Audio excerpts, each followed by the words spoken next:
Just a trigger and content warning for the following things. With Heidi being an influencer in the fitness space, there may be mentions of weight loss, toxic diet culture, body image, and disordered eating. There's also stories of divorce and mentioning of child abuse.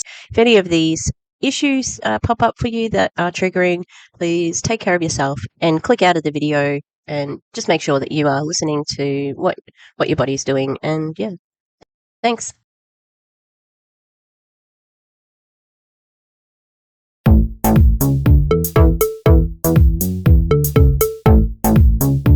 Hi, fancy meeting you here in this little old place. I'm Tish, and this is Echo Echo. How we going, everybody? What is it? Saturday night? Well, it's almost Sunday morning, because it's 4 minutes to midnight. Sounds like a good time to meet the devil.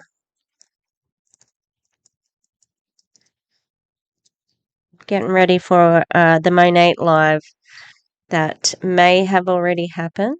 I'm not sure. Depends how quickly I can get this video out. But yes, how is everybody going? It is. Oh my god!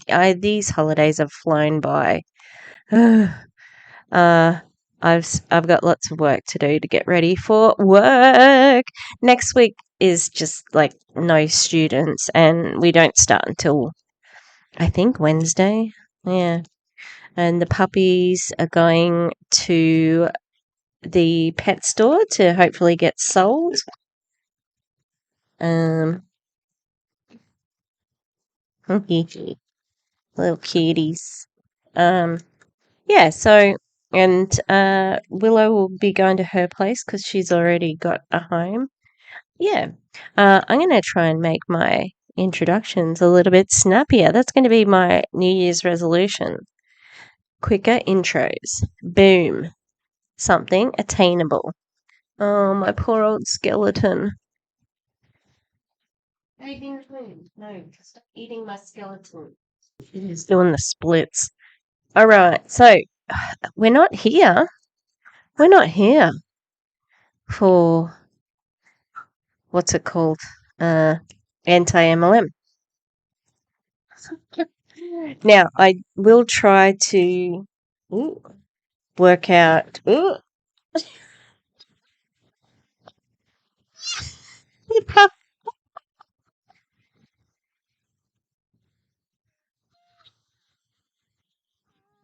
Can't see that, but they all just like because I moved there's a set of stairs that they used to get up. Oh, here, Peach. What have you got in your... Come and say hello. Here's Miss Peach. She was so sick yesterday. I don't know what she did. She ate something and she was very sick. Oh, Miss Peach. I'm working on little like mementos for when they go to their new homes. Yeah, but she was very sick yesterday. But what I was laughing at is like the pups all just like meerkatted down. Well, no, it's the one where they follow each other. I can't remember. Ah, lemmings, that's it. And the first one jumped down, and then the next one jumped down and landed on her, and then the next one jumped down and landed on him. So it was quite funny. All right, so here we are. We are looking at Heidi Powell. So Heidi Powell is an influencer, let's call her that. She's more of a fitness influencer. She has, 500,000 followers on Facebook. She has quite a large following on Instagram as well. I'm not sure if she TikToks, but she lives her entire life on Instagram, basically. She overshares everything on Instagram, especially her children.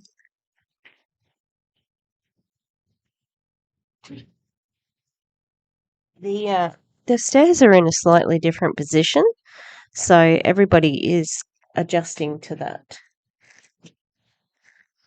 Yeah. Yeah, so she got famous on a reality TV show.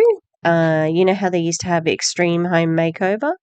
Well, she and her husband at the time, her ex-husband, they were on an extreme weight loss show. And they, very similar to The Biggest Loser. Very similar. We know what the result of those ones were. Anyway, after I think the show had been cancelled when they got a divorce, her and Chris Powell. So she's kept her married name, which that's she can do that. But she is more famously known at the moment for also dating Dave Hollis, and Dave Hollis is the ex-husband of Rachel Hollis. So it's a sordid little, self-help circle jerk. And so I'm a regular reader and contributor to the Hollis Uncensored subreddit. How is everybody going? And anybody, can someone please tell me how I can make Flare happen? I have tried to change my Flare on there, and it won't let me pick any flares. Like when I go to the Flare button, what do I have to do to get Flare? Anyway, if you don't know Reddit, you're going, what are you talking about? It's important, okay? I like Reddit a lot. So, yes, I am a regular visitor, regular poster. I also watch Kia's World, so Kayla covers them as well. And yeah, this woman makes my blood boil just because of the privilege, the diet culture, the toxicity. She's, desperately, apparently, she's going to talk about breaking up with Dave. But guess who's together today? Them two, and she also shares all of her children. So her children on her socials so much, and I'm gonna have to, I don't know if I'll show any, but I wanted to talk about one thing that happened. Oh, when did it happen? It happened a couple of days ago, but it feels like ages ago. And then we're going to watch this. We're going to react to this podcast, which is called Relatable. And I think it's called Relatable Relationships. And Heidi's sitting on the floor. Why are you sitting on the floor? It's like, what? It's just, she does all these things. It's manufactured relatability, which is like Rachel Hollis's bread and butter.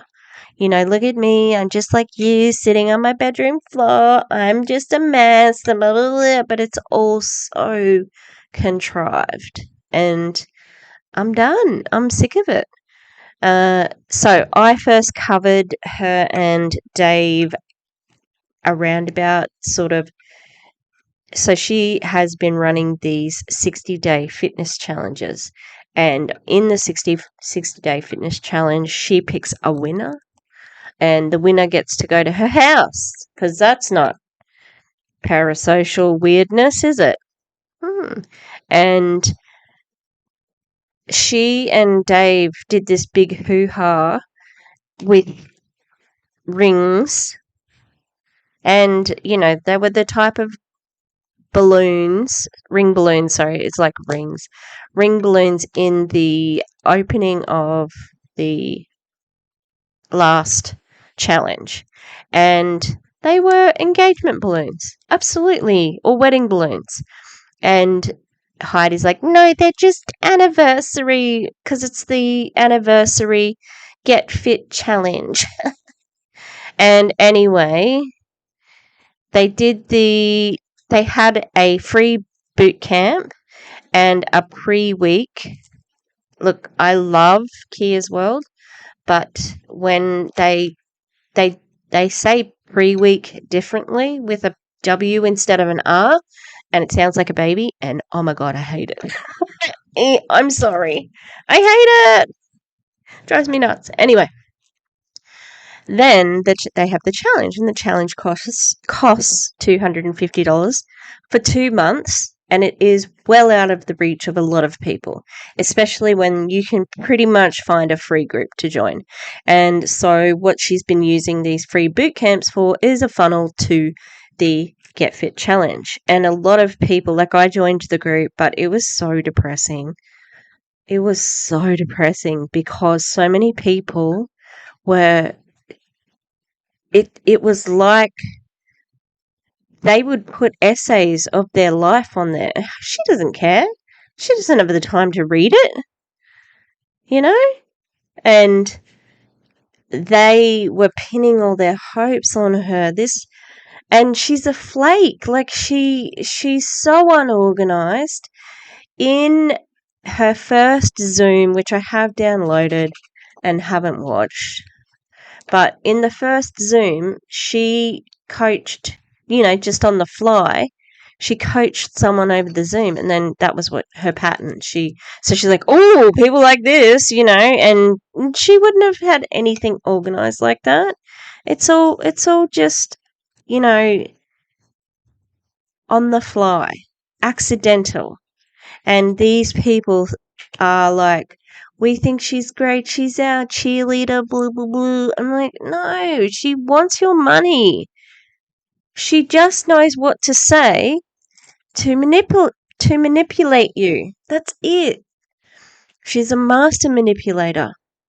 And, she doesn't have, well, she was brushing up on her certificates, and I did a search, and she didn't have it registered at NASM, but she did have it registered in another place, okay?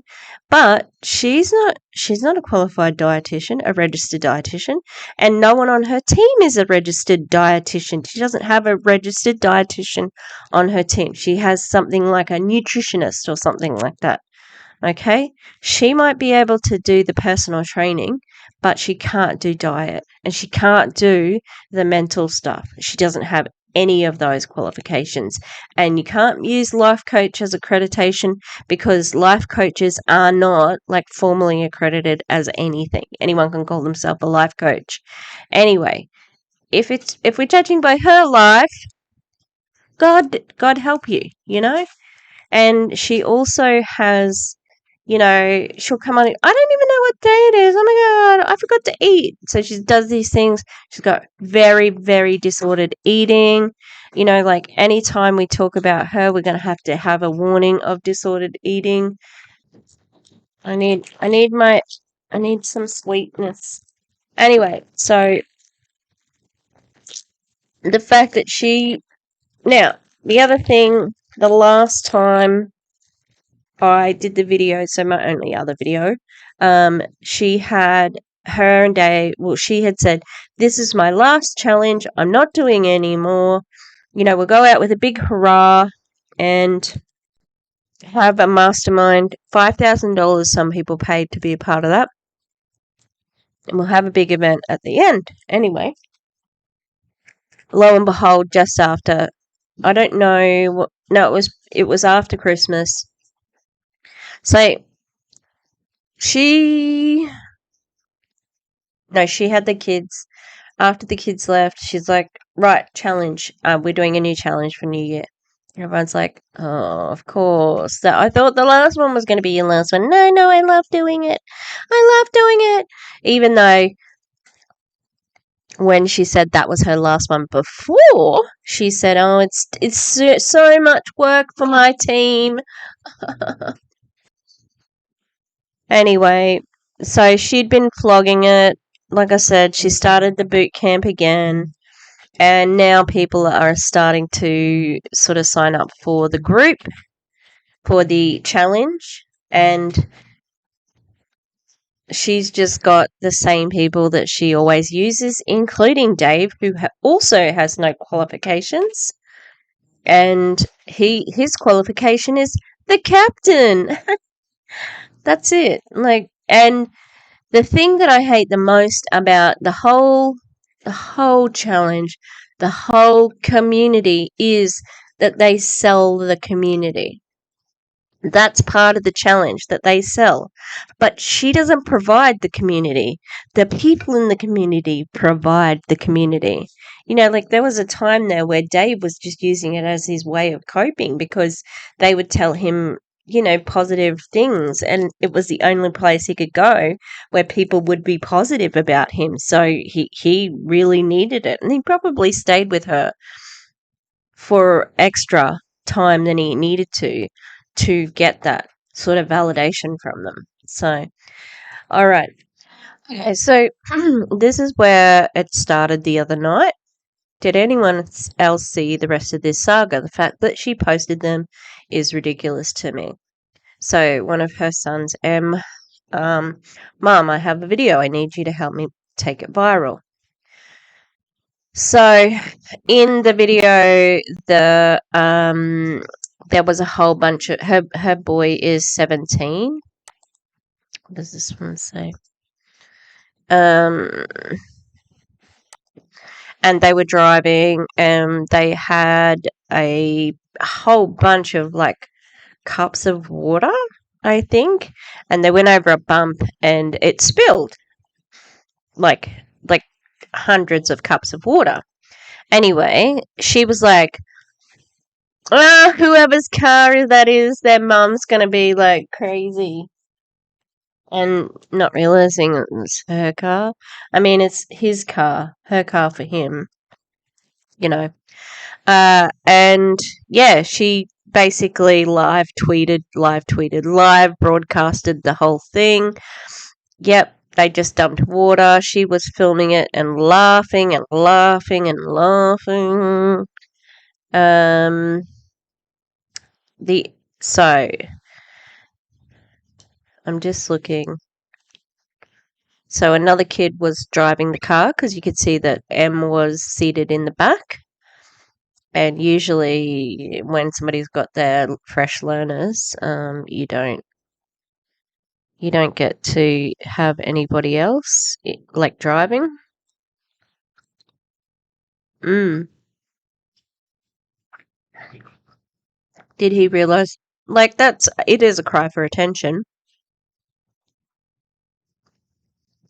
And basically she just had her phone up. And she had another one that said, does anyone want to give away one teenager to give away? And then her youngest child, who everybody sort of agrees is her favourite child, made a sign that says, one for sale to give away, one 17-year-old. And then all the friends were like $1 or something. And so she had said, like, how do you dry a car? Blah, blah, blah, blah. And then, so she sort of said, well, you better fix it, or you're never going to, like, you're going to owe me this much money. He's not going to. She said something about them, about him, like, not getting another allowance. Anyway, so then him and his friends are, like, sort of coerced into coming to clean it up. And she taped the whole thing. Oh, here, look at everybody cleaning up. Oh, like, look at the boys trying to troubleshoot, blah, blah, blah, in their underwear. Now, it's not what you think. It's not like, just like jocks, or I don't know what people call whitey-tidies in Australia, jocks, or, I don't even know. But they were in sort of like boxer shorts and things like that. But the other problem, so not only Heidi's got other her own teenager on there, 17, under 18-year-olds. She's got other people's children on her very, very large Instagram following. And then she's also She's also got in large writing in their underwear. Oh my god. I'm like, what is wrong with, like, what's wrong with you? I just have to question your intelligence, honestly, because you're broadcasting under 18s to your following in their underwear. And, mind you, like, the boy's in trouble. The kids are in trouble. They did the wrong thing. And she is filming them and laughing. Now, it might have been a nervous laugh. Like, I know sometimes when I'll get upset, I'll laugh because I'll be like, what the fuck is going, like, I can't believe what I'm seeing right now, you know? But it sounded like her usual, like when you have watched a fair bit of her, you get the same laugh, and it's like this same laugh the whole time as she was like doing it. They were trying to clean up, and like these boys just in their underwear and captioning it, drawing attention to it that they were in their underwear.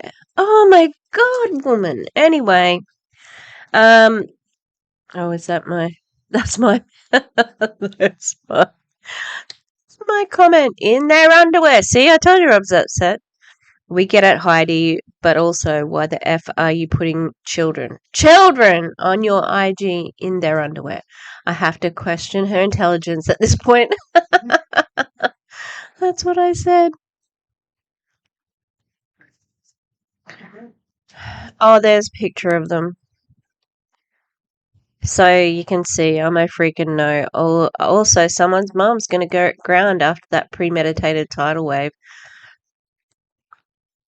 Tidal spelled Tidal, and Heidi is a...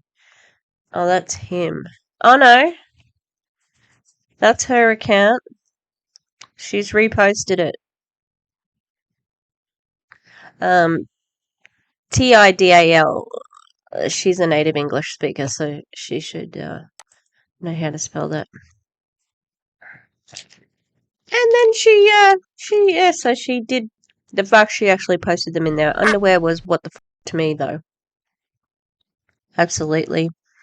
I have a 16-year-old son, and while we joke around, I would never post him and other children in underwear. This is too far, but sadly, not too far for her.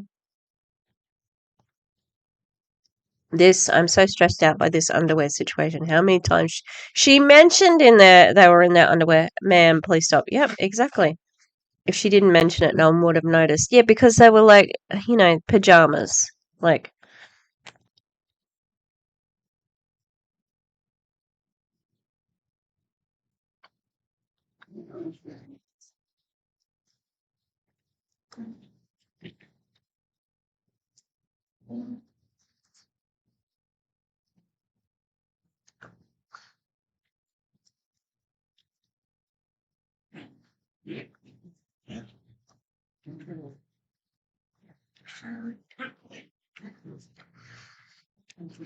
mm. So you can pause it to have a look. She legit thought it was funny until she realized it was her vehicle. Hey guys, watch this video, it's so great. Then when she realized it was her vehicle, she got upset. First of all, even if it wasn't my vehicle, I would be mortified if my child did that in someone else's car, and called the parent immediately and made my son apologize. She thought it was great until she saw it as her car. She was laughing. So many things to unpack from those stories. Yep. And this one. How is she still filming instead of disciplining her son for making that mess? What kind of dumbass is she? First off, my kid would never do this because he would know this would never fly with me. Also, my kid is smart enough to know how to clean up this sort of accident if it happened. It never would. And would know there would be no friends over if he made some sort of mess over her. But she just films while she yells, fusses at him. Yeah, right. Turn off your freaking phone and handle your child. Yeah, exactly. But I would have sent all the kids home as well. The aftermath, there they are cleaning it up in their underwear. See? Crazy. So crazy. Alright, so you can check that out in the subreddit. So I also put a post up while we wait, we wash my car, and then she had a whole bunch of, like, I've got them. Also, I want to address the many people wondering how I can laugh at such a horrible thing. I've got more of those, but I've got that whole thing. So this is my thing, because the next day, her punishment for her son, who did that, was to make him film her workout. And Heidi loves an ass workout. She loves it. She focuses on it. But do you know what? Because she doesn't eat anything, she's very thin. She's very thin. That is like bone. When she stands up, no butt. She can only have a butt when she's like this. And like, do what you want to do. I don't care what you look like. But this is her thing. She's got like a program called Baby Got Back, which is about building up your butt. She doesn't do it.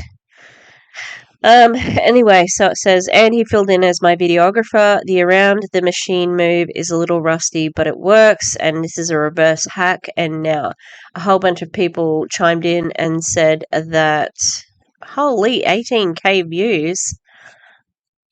Oh my god. Oh my god, that's crazy. I didn't realize that. Man, I'm gonna cash in my freaking my Reddit credit, like, for my channel. Uh, oh, that's really good. Okay, yes. So, yeah, a lot of people said that is not how you actually use that one. This makes me cringe so hard. When she's standing normally, the butt literally disappears. All that squats for what? You can't create an ass when your body type and genes offer no assistance. I can see her coccyx when she squats, and I don't want to see them. I don't want to see her coccyx. Yep, she can't make an ass if you don't eat food. Her teenage son filmed that. Yeah, he did. He did film it. And here's another exercise she did. You know, he could film her from the other side. You know, in front of her. Why does it have to be behind? And this is all she ever does. Why do we need to see it? There are several more ass out exercises she made him film, so cringe. Then she had him pose for a shirtless pic. What? And then she filmed her kids at the movies. Yep. And then filmed herself in bed. That was another one that she did.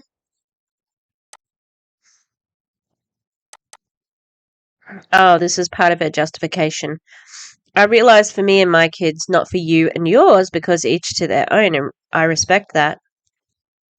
I don't respect anyone who puts underage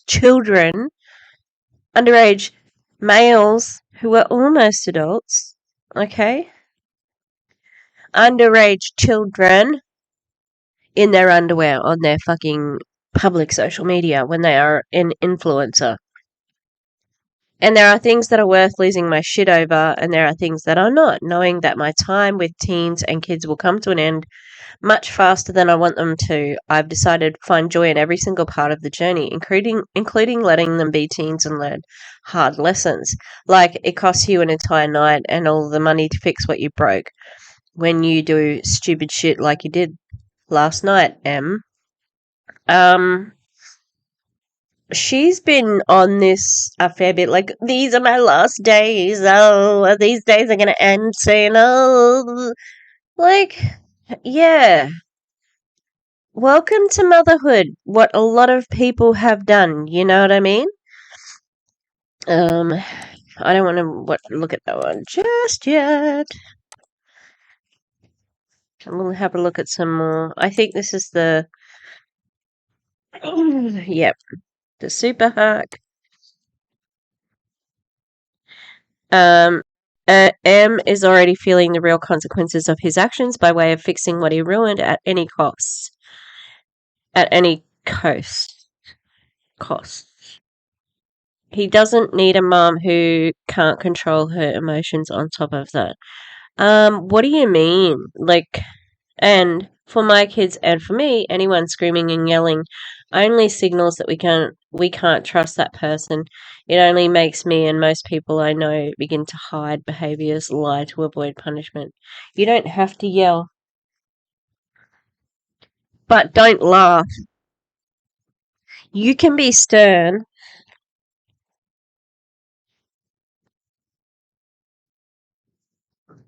What are you doing?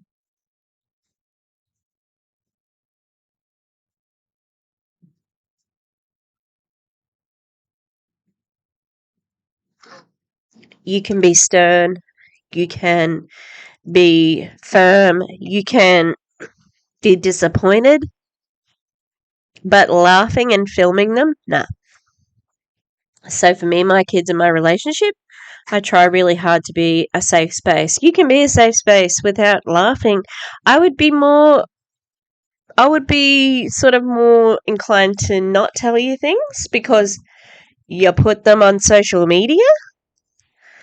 I bet you there's a heap of stuff that they do not tell you because they don't want it on social media. You share all of the younger ones' stuff. They'll learn to hide things as well.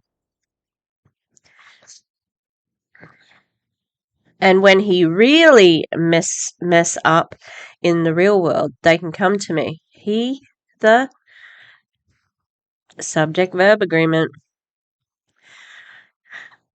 I'm not going to help you avoid punishment and natural consequence. No way. You made your bed. You got to sleep in it. What are you talking about? But I am going to love you the entire way through. Let you know you played a stupid game, and as a friend recently told me, stupid games win stupid prizes. M just won a stupid prize. Um, People who get angry at their children still love them. Okay? Besides, teens are doing a lot worse things these days. I'm so grateful. I hate this. So, because he's not on the streets doing drugs, we just let him get away with everything? Hmm? These boys are such good kids, I tell you, with great parents who clearly taught them to help clean up messes because they did so well. Yeah, and once the parents work out that you put them on social media in their underwears, probably you'll never see them again because good parents will keep them away from somebody who violates their boundaries so badly. Last night and all the learnings was so much fun.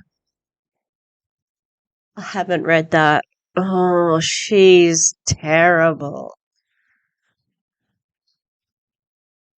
You got to be kidding me. I don't ever want these days to end. Okay. You don't want a night where your son and his mates spill gallons of water in your car and then you film them in their underwear?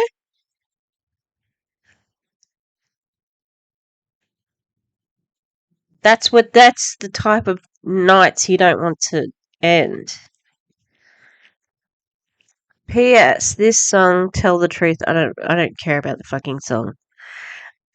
Regardless of the consequences, and every day give your mama a compliment. That this is my Matic and my M. I was just a baby raising a baby.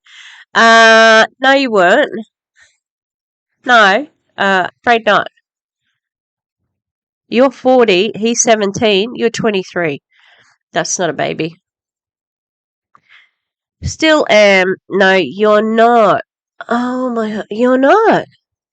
And he's not. Are you fucking kidding me? Heidi. Oh my god. I am so grateful I got such good souls. You're fucking lucky right now that they haven't seen through what you do to them. It's gonna come back to bite you, and you're gonna be lonely when they don't come and see you because they realize how much you have milked them for attention, and when a certain somebody wants your attention, how you would, you'd much prefer to be with him. Now back to our Sunday. Oh, lucky. I might have gone out of order. This is out of order, so I don't do this as perfectly as I like always, and sometimes I lose my ever living shit in these kids. In these kids? Usually I regret it because I know how it feels to be made to feel broken. I am if you are the, the wonderful parent you say you are, why would you make your children feel broken?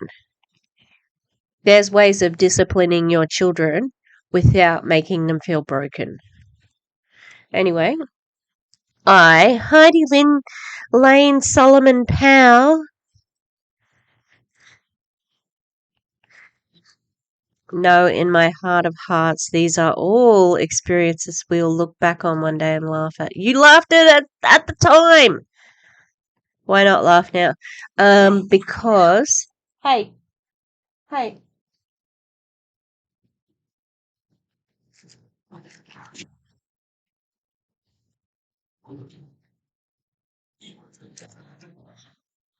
I have a feeling we'll all be crying one day, wishing these days were still here. What?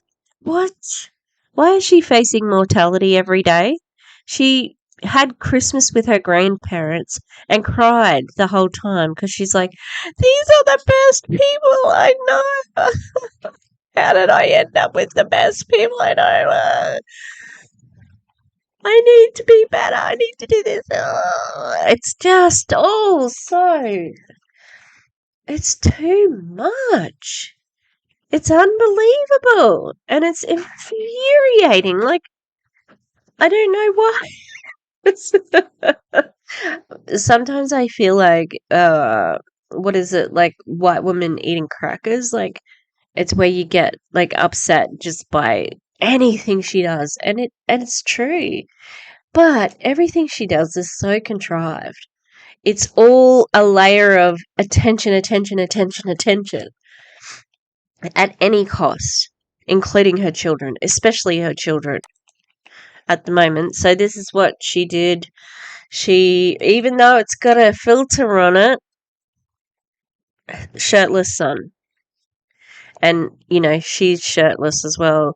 And she's standing in a way that makes it look like she's got a butt, even though it's small. But she doesn't have a butt when she stands like that without her knee down. This little dude, so many new muscles. He looks so old, but he's a kid. A really good one who's still learning and doing a great job. I'm so proud. Yeah, oh,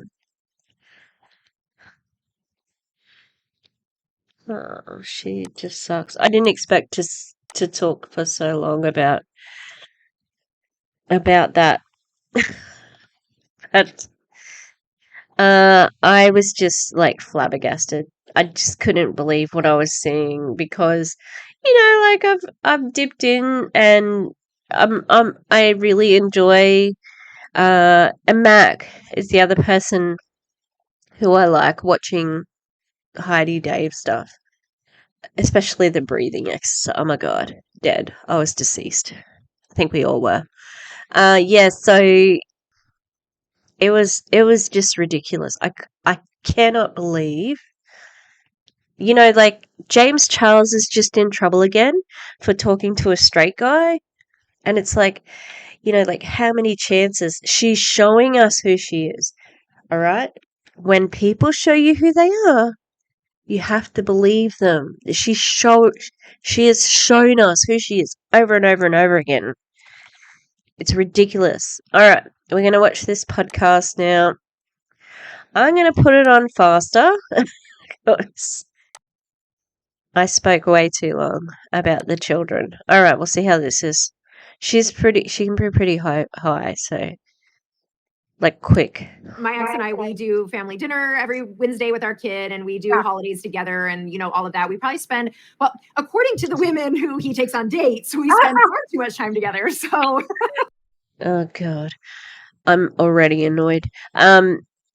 So it also might be said. So after Christmas, she had Christmas with the children. They went to their father's place, and now their father, sorry. So the two younger ones, dad is Chris Powell, who she did the show with, and then the two older ones have a different dad. I can't remember his name right off the top of my head. And she was alone. She was like in a hot tub, blah blah blah. And then all of a sudden, an hour later, she was with Chris and all the kids. Like he invited her because she had nothing else to do, and I imagine that she would have been texting the children and saying, "Oh, I'm so lonely. I wish I could come and be with you guys." And Chris very generously allowed her to come and crash his family time, And somebody pointed out and said, well, he was invited to the grandparents. Or maybe he was there to when she went to the grandparents' place for Christmas. And I said, yeah, but like he didn't. She live live streamed it basically on Instagram, and he didn't. He doesn't. So I think it's really she just. It feels like she uses people for whatever she can do to get out of it. So she's never alone, and she's always got attention. that's funny. When Chris and I were going through a divorce, and Derek and I spent a lot of time together, because the way that I see them both, they both are like brothers to me. I mean, here's the reality: is I've dated not long term, but like short little bursts of men who didn't like it, and I do not like men who are like that. Like I very quickly learned that's just not for me.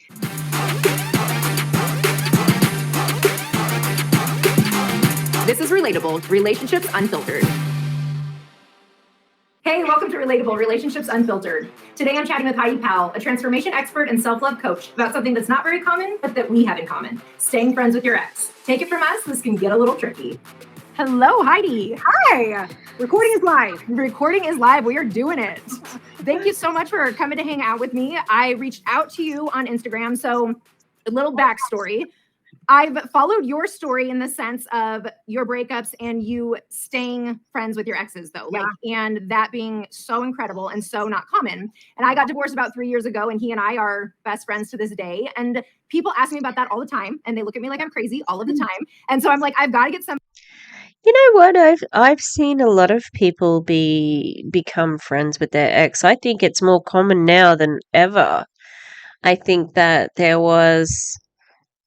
in the past, there was like, no, you were not allowed to be friends with them anymore. And now it's like, when it's like my mum and dad who are friends because they've been through so much and they know the same people. Like they're not together and they won't ever be together again, but they have a really strong friendship, which is fantastic. And mum was a really good support for dad when my grandma passed away, and like she's like they know each other's lives very intimately, but it's a strong good friendship. I think that it's more common than ever, and it's like, are you trying to be relatable? I don't know. It's like, I don't know. I just don't think it's that special. That's all. Somebody on here with me who not only like gets it, but lives it. And so here you are. Yeah. I mean, so first, were you guys best friends when you divorced? Because I have to say, with neither of my, because I've been married and divorced twice, we were not best friends when we divorced. And so I'm super curious to hear your story. Like, what was divorce like, and who wanted it? Yes, which can definitely complicate things. So I asked for it. We were married for 18 years. We separated a couple times in there. We have a 15-year-old son. Okay. Yep. And so we were one and doners. Like, we were very intentional. So also, I think if you have children, you definitely got way more incentive to work together and to co-parent. I think that's a relationship that can be very tricky, but it's one that's easier when you get along with the other person, obviously. Intentional with that. And so we do have him, and he 50-50 and all of that. But so I had asked for it. And so to say, were we best friends when the divorce happened? We were best friends from day one. Like, that has always been our strong suit, is that we are always best friends. And when I made the decision of this is not working for me romantically anymore, no, I would say he did not want to be my friend in that moment. Obviously, there was a lot of rejection attached to that. But as the time progressed, I think he recognized the value in us staying friends. So for sure, we went through rough spots when the divorce first happened. But we've been pretty tight and committed to that, like, throughout the process. What was it like on your end then? So you're saying doesn't sound like that's how it went. How long ago did you say it was again? Sorry. It's been about 3 years. Heidi, you are getting interviewed. You're not interviewing her. Far out. Years. Okay, so since the divorce was final or since separation? So since I moved out. Okay, so you and I are about the same timeline for my last divorce. So Chris and I split. It was June or July or August 2019. Okay. So you probably somewhere around there. June, July, August. However, he and I'll get to all the things. There's a lot to unpack in 45 minutes. Let's unpack it. He and I we actually did the divorce process without telling the world at all. I don't know if you know this, but we knew we were divorcing. We were going through the divorce for a full year. We didn't. That must have been like freaking. Oh, sorry, let me move that mouse off my face. That must have been impossible for her. But that I think that this oversharing of everything is maybe new. But then I heard a story about how when they did the show, when they did the Extreme Weight Loss show, they had one of the contestants come and stay at their house with their children. And that was against the show's, like, terms and services or show's wishes. She said, like, I'd do it again. Tell the public until May 2020. Now, if anyone were to ever go back on posts, we never were like, oh, I love him so. Never. We were very strategic, very careful. But also that time, let me just say, like, that time for he and I was necessary because I remember going through a divorce the first time and all that gets carried back to the kids and how hard it is for the kids. So we purposely did this in a way that allowed us the space to process divorce and get through the really hard, bitter part that comes with any divorce, right? Like that hard thing. We lived in the same home. He was in the casita. I was in the house. So we had enough space, but like it really allowed us to process it without getting too many opinions, which can make the divorce process pretty yucky and hard to overcome. For sure. Whereas Derek and I, my first husband, so I have 2 kids with Derek, Maddox and Marley. They're 17 and 16. He and I were married for 5 years, very early on, like not too long after high school. I married him. And no. Depends how long they were married for. That was a very difficult. So I asked for that divorce. Okay. And then Chris, I think he and I knew we weren't going to stay married for very long. Just whatever. From the public eye, I'm sure everyone is like so fascinated. I mean, Yeah, because I think that's more from his point of view. That's what I get. Especially, I think she's got a video when she moved out of the house and she's very upset. You guys were, for people who know Extreme Makeover, things like that, like you guys were this perfect Barbie and Ken. So I'm sure that like the world hit you with all of that as well when you came out with it. I think so. It's interesting how we can judge something based on how it looks instead of how it is, right? And Chris and I both, we might look like we belong together physically. And the truth is, he and I co-parent, Liz, better than any two people that I know. Like, he and I are so good at co-parenting, but also a lot of it is knowing. In other words, to me, that means Chris picks up the slack for the crap that she doesn't do. Because when she has the children, they go to school and then they have activities in the afternoon for about 4 hours. And they have to do activities. There's no two ways about it, from 4 to 8. So she has all that time when they're at school and all that time when they are at activities, on her own. So, yeah, it would be pretty easy to co-parent when you get rid of them. What relationship you're meant to have with that person. Does that make sense? Like, he and I, Yeah. and he would agree. It wasn't like it wasn't like, oh, he broke my heart. And we knew marriage was not for us. I don't know. I think he said he'll never get married again. I don't know that I'll ever get married again. I really don't. Right. But he's definitely more of a, he is here on this earth for a purpose, and the purpose is to change the world. And he's been like this since I met him. He has a mission, and his mission is that, but also his kids, right? And so marriage, I don't think is ever going to be in the cards for him, because it just doesn't make sense. And I am someone who, Or you hope, hey, she hopes. I don't think that she would like a partner but because she had Dave around him, so I love connection, I love relationship, and so it wasn't a good match in that way. But who initiated that conversation? And now she's with Dave, and Dave is so cagey about a relationship. It's been on, off, on, off, on, off. And then, like, they broke up, but then they were friends. Wink, wink, wink, wink, wink. Between you and Chris. Well, okay, so he's told this publicly, so I'll tell it. It's not, Chris actually never wanted to get married. And I have done, I'm a different person now than I was when I married him. Like, I had a pretty stunted emotional and mental process growing up because of just This is before she was married to Chris. So she's not stunted in her emotions now. the way that my dad was and our household was in religion. And so I have been on I've never really heard her talk about religion. hyper speed. Like, I've evolved as a new person every 5 years, maybe even less. But I was a very timid, shy girl. You evolved. Look, I think, that's just called being a human, that we grow and change as we get older. It's not called evolution. You didn't evolve. You just kept living. Like, it's always got to be like something more than like the average person,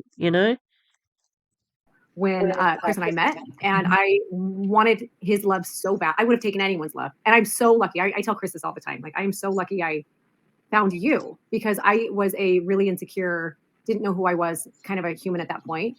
And I am lucky. Was. Oh, she still is. I'm sorry. She depends on having a man. And it's very sad, because you can be a whole person. And, like, she had one of her stories the other day had something about, Jerry Maguire was wrong. I don't need anybody to complete me. I complete me. And it's like, yeah, duh. But she doesn't actually believe that. It seemed like she hadn't seen Dave for like 2 weeks or so. And then she did this, and apparently, she talks about how they're broken up in this. And then on Instagram, her and Dave are together at the moment. And it's like, You're still insecure.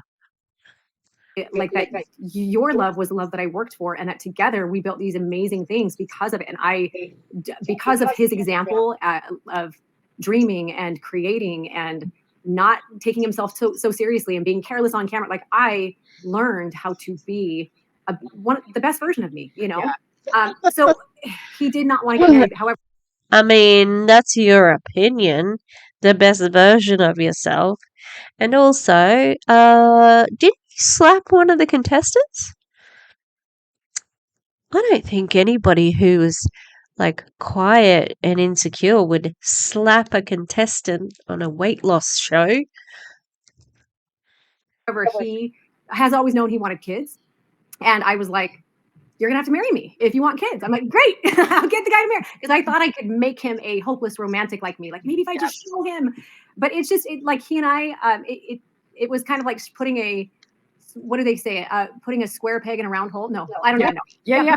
Square peg in a round hole is what it was for us to be married. Right. But alleviating. So he and I both knew. We did therapy for 3 years every week. Every week we would even fly to a therapist in LA for it. Not trying to fix it, but we did it trying to figure out what the best path was. Because I was terrified of being twice divorced. I was terrified of my 2 kids with him going through what my 2 kids went through with my last divorce. Right. And so it was really like, hey, is it better for them to sit inside of something that is not good? Because you can have 2 really great people, because we both are great people. Yeah. And you can be in a situation Debatable. that is not good and create toxicity. Like 2 wonderful hearted people can actually have a toxic home life. Absolutely. And the cameras. I mean, duh. Like, are you kidding me? Reality TV is not real life. You're not even real. You're probably a different person when your phone is out of your hands, which is probably like when you go to the. I'm just surprised we haven't seen any like, here I am in the bathroom, or when you're asleep.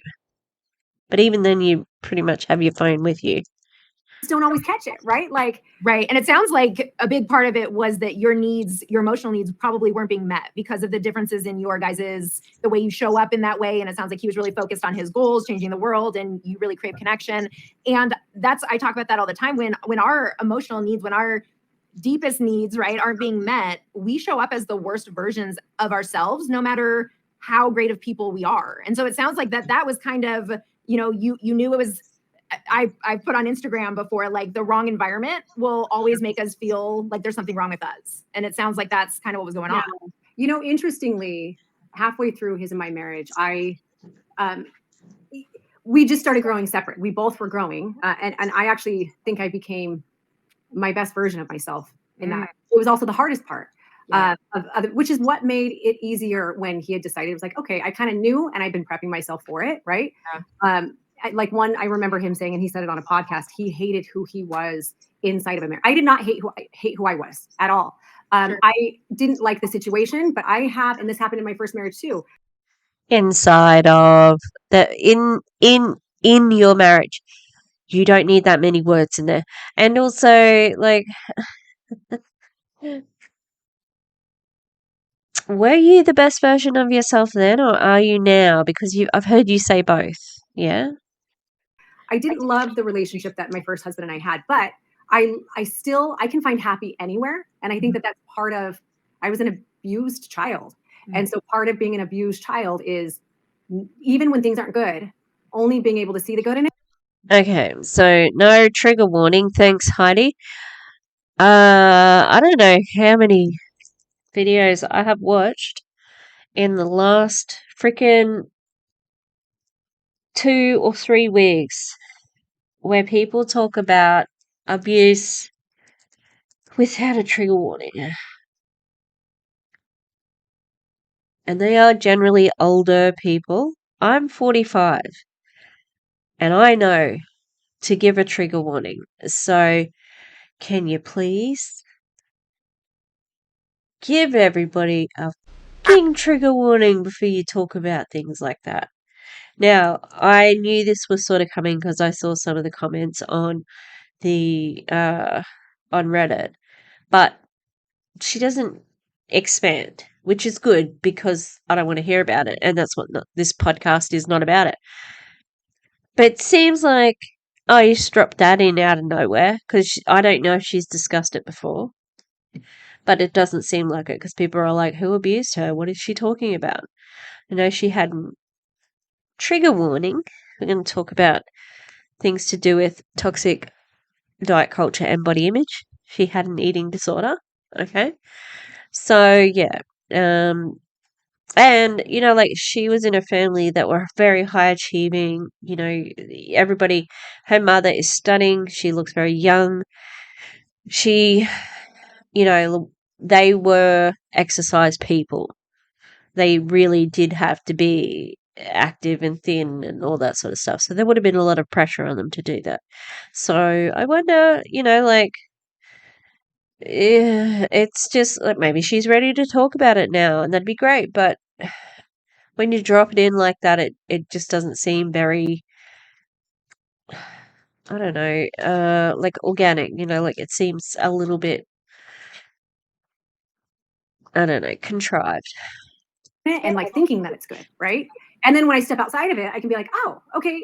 But my thing is the grass isn't always greener on the other side. So even if something's not good for me, like the marriage was not good for me or Chris, because he hated who he was. It brought out hard parts of both of us. But like I was always like, oh, but it's still awesome. Like even though it's not what like we talk, all these people have, like I still love it because we're best friends. Like I just had this like we're great, and I really thought that it was. But now outside of it and having experienced love in a different way with someone else, and also, and more importantly, when you said emotional needs not being met, I spent a lot of my life trying to get my emotional needs met. I have. And I just recently, over this past year, realized I am the only one who can meet my emotional needs. And I'm Are you sure that you have realized that? Because you still chase Dave. You're still chasing Dave. He didn't he didn't fulfill your emotional needs.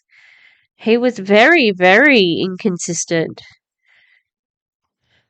the only one who I want to meet my emotional needs. I believe that a man or a woman, whatever, regardless, can compliment me or you or somebody else. We can compliment each other. But at the end of the day, there's like this epiphany that's like, oh, I'm the one. Like I am the I am the partner. Like look in the mirror. This is the partner that I need to be for myself, right? Yeah. And then everything else you can have an interdependent relationship. But until we stop believing that somebody else is going to meet our emotional needs or fill our emotional needs, we will be forever living in codependence, which never leads to anything good. Well, and that's exactly it. Looking for that person to complete us or to fill a void is always so detrimental. And that codependency does play such. She's codependent on Chris and Derek as well. She absolutely needs them. Also on Chris. But no, she is not independent whatsoever. And when she can't get the dads and Dave, son number one is your next substitute. Okay? He's the man of the house. Such a role. I mean, the codependency plays a role in why I stayed for as long as I did in spite of knowing. And the codependency plays a role even in you being able to find the silver lining and everything, because that is survival. So you're scared. I was scared. Like, what if the other side's not better? Like, I'll just stay right here. Right. What was that like for you when you transitioned out of your marriage with Chris and then you started dating somebody new? What is that? I mean, I guess even Chris being introduced to your first ex and then your current partner being introduced, like, how was that navigated and how did that go is what I'm getting at. I think if I were to go back in time, Derek and I, my first husband, we've had more of a journey, like a harder journey, and we're in a good place right now. But it's been consistency over time, understanding and fully expecting that it's not always going to be great with us, right? And when it's not, I just need to keep showing up as who I am and in every way positive. And people don't talk like this. I just need to keep showing up as who I am. That is not natural, like, conversation. This is self-help, like, banter to the purpose would be funnel to get you to my challenge. This is what we talk about in my challenge. If she refers to it, we'll see. But that's what it feels like. It feels like I don't know. How'd she get 1K views and she's only got 73 subscribers? Come on now. Where's my views? Oh, also, I just realized like I might have other people who are not on here. Like I have dogs, and that's why we had puppies at the beginning. And we can have a puppy break now. Oh, we did.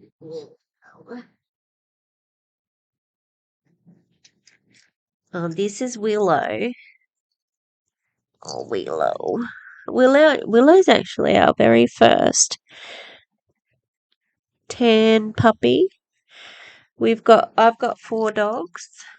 Oh, honey. She's actually like a crazy lady.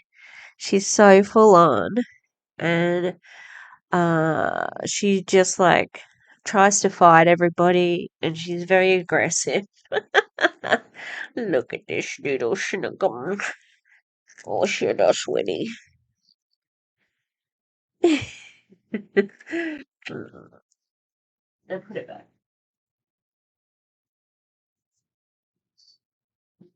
Yes, so she's going to uh be with her.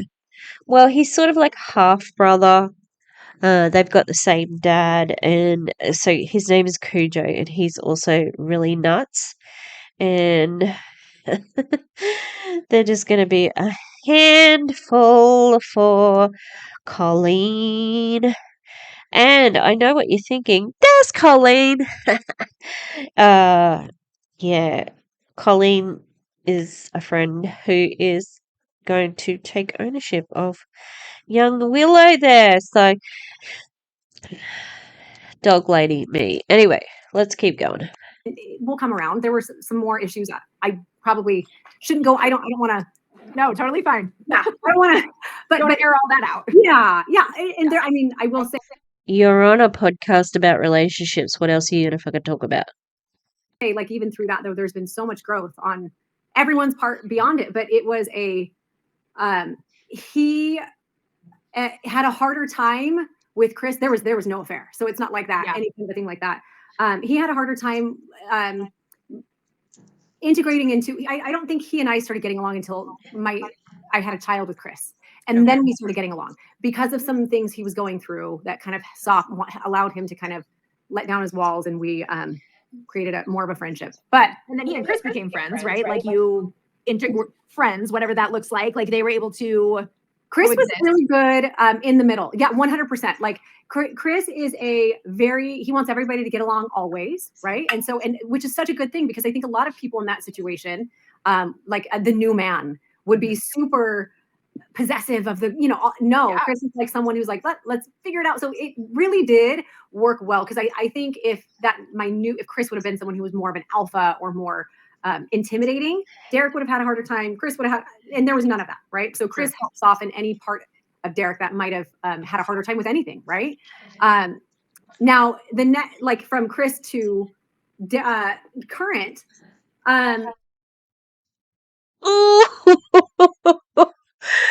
from Chris to Dave. She was gonna say Dave, because it was Dave. So Chris is. But she said current. Great. Chris actually loves Dave. So Dave and I are actually not together. Oh, God.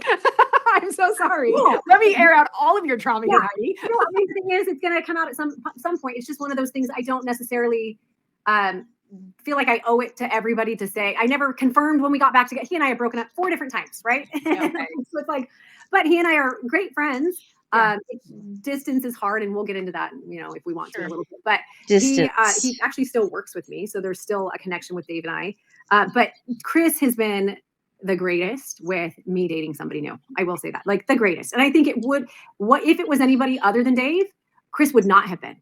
Mm. But I mean, poor Dave. The world. I know that man in and out, the good, the bad, the ugly. I know everything.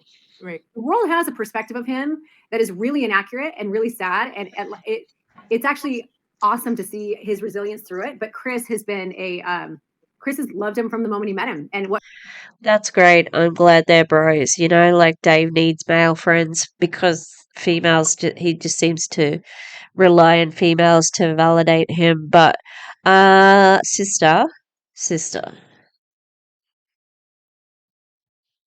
what about you? Like, the world thinks Dave's this one thing and he's not. Like, well, I don't know. Like, I don't think she's helped his reputation at all either, you know? Oh, that looks terrible. I'm so one of the pups, Lavender. I was trying to do like this is gonna go on. They're gonna get a little blanket with them, with that smells like their mother, and I'm putting a little nameplate with their date of birth on it. But the picture is terrible, so I'm gonna paint over it. God damn it. Uh, yeah, I don't know. Like, if I was Dave, I'd be like, freaking talk about yourself. Don't talk about, stop talking about my reputation. Uh, but all of her groupie idiot people love him, you know, in her, in the challenge group anyway. What Chris loves the most is that Dave treats his kids, like kids, really, really, really well. Yeah. And that's the number one thing for me. I mean, obviously you have to treat me well, but you have to love my kids. You have to at least act like you love them as fiercely as I do. If you don't, Yeah. like, it's very important to me. I completely get that. And so, yeah, Chris has been good. But like, if you were to put some a-hole in my life, Chris would have a real problem with it, and he would not be quiet about it. How much time do you spend? So my ex and I, we do family dinner every Wednesday with our kid, and we do holidays together, and you know, all of that. We probably spend, well, according to the women who he takes on dates, we spend far too much time together. So that's funny. That's for man. Yeah. So you're asking how much time I spend with? Well, yeah. So that's, yes, like we get so much feedback on people's opinions, you know, and a lot of people are like, that's really cool. Like to say it's only for our kid would not be accurate. Like Richard is just one of my favorite humans. Like I just adore him. He is so supportive. He's so kind. He, you know, when we talk about in terms of like attachment styles, and I can relate to what you're describing about your upbringing, abusive upbringing, a lot of spiritual abuse that went on. And so it's just a lot of chaos as an adult of trying to figure all of that out. And Richard has been what somebody has described before as like my lighthouse. And that is so true. But the romantic connection is not there for me in that way. And so we get caught up in that because we do spend so much time together because we enjoy each other. Yeah. But he's like currently trying to date. Good for him. He should, trying to move on and trying to date. And people just don't get that. And so, yeah, I guess how much do you spend the same amount of time with Derek and with Chris, or what does that look like? You know, it depends on the phase, because Derek has worked for me a handful of different times, and me and Chris. And so we tend to spend more time together when we're working together. He doesn't right now. But that being said, I remember a point between when Chris and I were going through a divorce. The divorce. How interesting that she seems to keep working. I wonder if there wasn't like a working component to the relationship, whether it would still be there. If there wasn't some sort of, like, it benefits her greatly to stay in Chris's good books because he's a good businessman and he has kept the he's kept the businesses up, you know, and she's only just started with her own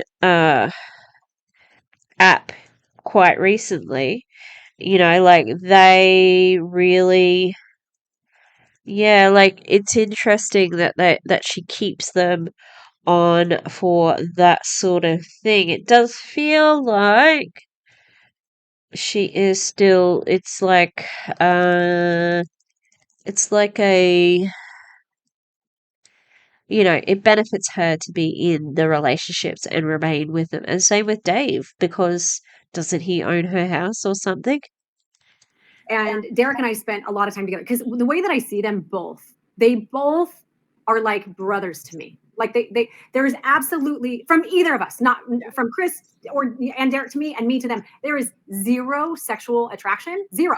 And I also know if I like had to go on a vacation somewhere and they're like, you got to bring one person and blah, blah, blah. It can't be Dave, right? Because I would pick Dave because Dave's so much, without a doubt, I wouldn't pick a girlfriend. I'm the most comfortable in with Derek, with Chris, and with I just am because we've Pick me. We got some pick me vibes.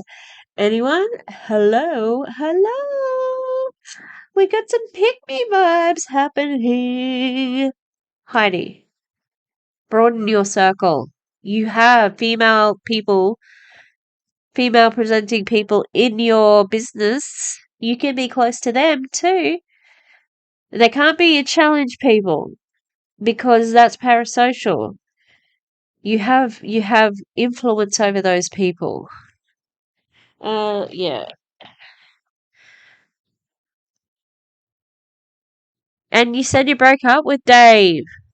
Like, and you would go on vacation with him. You said Dave first. Oh my God, so dysfunctional. lived so much life together. We have commonalities in that we have kids, and like no one cares about the funny, cute things that my kids do, like their dads. You know what I'm saying? And I can have deep conversations with the both of them. So when Chris and I were going through a divorce, Derek was super supportive to me and to Chris independently. Like Chris and I didn't have an attorney. We just did a mediator that did the paperwork for us. And Derek was our mediator. Like I knew he had my best interest at heart, and I knew that he had Chris's best interest at heart. I knew that Derek had his kids, and there's just a knowing that he loves my kids fiercely, including Chris's kids. So he and I spent a lot of time together, and absolutely. That's great, really nice. But that was dumb. Chris, I think if they had have gone to separate lawyers, I betcha she wouldn't be in such a good position. I wonder if he will eventually go to a lawyer. You know, I would not like how much the children were on socials, especially because Chris's kids. Well, she's got a favorite, and like she's in the Reddit group. Well, I don't know, like if she is, but she knows what people say in the Reddit group, so she must know that people say that she favors are, which is her youngest, the daughter. She's the golden child. And I often hear her parroting Heidi. So it's very concerning because like how self-obsessed Heidi is. And I'm not going to diagnose her, but it does feel like she's got narcissistic traits. And it's very damaging for children to grow up in a home with somebody with narcissistic traits. So, yeah, it makes me really concerned for the children, and that's why I'm here. Jazz hands. I'm painting over. Yeah, you're really interested in it, aren't you? Woo, woo, woo. Not even a hand graze ever happened. Like I couldn't even imagine, right? And he's the same way. It's like a hand graze with your sister. But the Instagram, there were so many comments from people, and we would laugh. And for a while, it was hard for Derek because Derek, he was like, I just don't like. What if people think that we're together? I think they think we're together, and I'm like, but we're not. And he, in fact, I think some people thought that part of why Chris and I separated was because Derek and I. There's rumors which were not even close to true. But there then came a point where Derek was like, you know what? Like the next person, if she's not okay with the relationship that I have with the mother of my kids, she's not my person, And Chris and I, we just spent an hour and a half talking last night about some of the, like you say, lighthouse type things, right? A lot of the trauma that is like coming up in my mind that I went through as a kid. And so Chris is someone I can have really deep conversations with, and there's zero threat with Dave. That's interesting. I would say that was the new year, Poor Chris. He just, it must be so much to have her in your life. She's very high maintenance. But I think you gotta be. I'm very high maintenance. You know that one? Americans. I'm looking at you. That's Kath and Kim. But again, that for me, I don't care if a man is upset by my relationship with my exes. I really don't care. It's not my right person if it is. Of course you don't care. And I think both of the guys feel the same way now. Do women though get so because I say the same thing, and that's why I always say to Richard, I'm like, I don't even let the conversation. Like I'm probably like people are they look at me and I'm like, by the way, I'm best friends with my ex. Like I'm like, you can't like you are gonna know it the second that you're like in my sphere.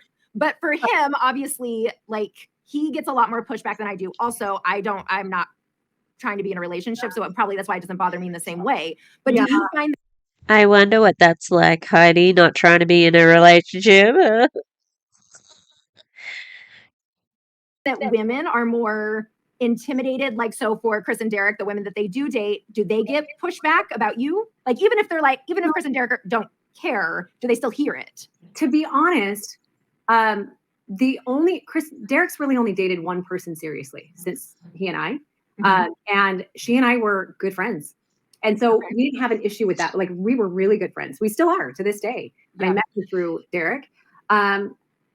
Chris, I don't think he would ever date the kind of girl that would ever have jealousy over that. I really don't. Like, I think their pickers are like, they would probably pick somebody like me. Who would, and also I don't think Chris cares to waste time.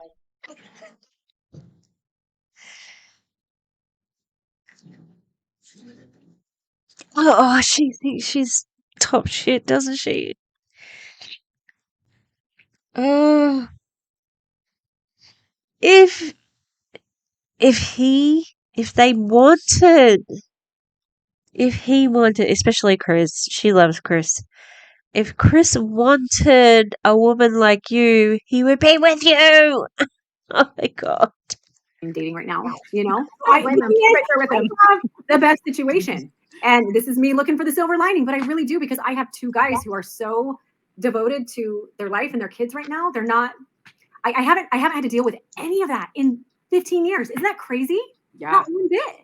Yeah. But like I do think of the kind of person that would be jealous, and neither of those guys would be attracted to that kind of a person, you know? I think where it gets sticky is that like I don't think you have to be a jealous person to not love that your ex spends a bunch of time with their like just looking at it from a very like high. Agreed.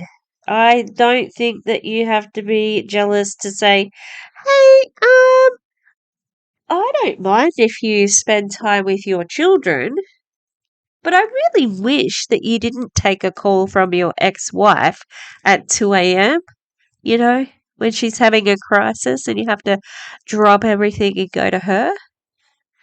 I wouldn't like that. I'm just got my nails done. So we love to gesture when we got the nails done. Level logical. Obviously, you and I have very different perspectives because we do it. And the way you're describing Chris and Derek being siblings, that's how I describe to people all the time. That's literally how Richard and I are. Richard and I are each other's family. Like we got married so young. We moved hours and hours away from our parents who neither of us were close to or felt safe with anyway. So that was fine. But it was just the two. I mean, children, like we talk about it. So our son being 15 and we're like, could you imagine in 2.5 years him getting married and doing what we did? Like it was insane. But because of that, we had to grow up with each other and we had to really rely on each other in a different way. So we are for sure family. But I do think about it from the perspective of people who don't get that and just not getting that. I mean, here's the reality is I've dated not long term, but like short little bursts of men who didn't like it. And I do not like men who are like that. Like I very quickly learned that's just not for me, which I mean, I could literally go on a vacation with either of them and Dave would be like, go for it. Cause he just knows, right? Like he trusts me and all that kind of a thing. Now I do think this too, that I'll add is. But you're not together with Dave. So why do you keep saying that, apparently? Anytime my exes have dated somebody more seriously, I am very aware of how the other woman might feel. And 100%. I'm very like, I think now that I think about it, we might both kind of tone it back because I don't ever want that woman to think that I'm trying to, and I have a handful of really great best friends. I really do. And so giving them the space and the just respect to like do what they need to do and build that. And because I know for me, when I'm dating a man, it's funny because I like with them, when I'm dating a man though, I want that man to have eyes for me. I expect it. I 100% expect that man. Like, and if he doesn't, or if there's I want to know if I'm going to spend that much time and give that much, I'm going to find the man who wants me as their best friend. Right. And so I think of how I would want it if it were reverse. And then I kind of honor that for them. And so we've never had any issues. Usually we start. No, you just described the opposite thing. You just said that you want a man who's your best friend. So if he's your best friend but he gets a girlfriend who his new best friend is his girlfriend and then becomes a wife, well, you're not the best friend anymore, are you? So maybe you'll get upset with that. I don't like this. Connecting more after they break up. We're like, oh, hey, we're back. But we see each other and all that stuff. Yeah. Have you dated somebody? So like, I guess flipping it on the reverse side, have you dated somebody who is as close to their ex as you are to yours? No. No. So Dave is really the only person that I've dated seriously. Mhm. And no, I haven't had to worry about that. Yeah. See, and so I think about I that don't have too. to worry about that at all. But that's what I'm saying. If Dave was super close and spending a lot of time with his ex, I don't know that that's a relationship I care to be in because I only have so much energy. But that's a good thing is it's not like I'm jealous, I'd be worried. I only have so much bandwidth in my life outside of my 4 kids and the business that I do. And so I want to know that in my spare time, the person that I'm with is somebody who I'm not like, oh man, you're over at your ex-wife's again, and now I gotta wait. You know what I'm saying? Yeah. I want to know that he's for me, right? Right. And I did date somebody. Ooh. Oh. Oh, I don't think that she would like that, actually. I think that she would be very unhappy if that were the case.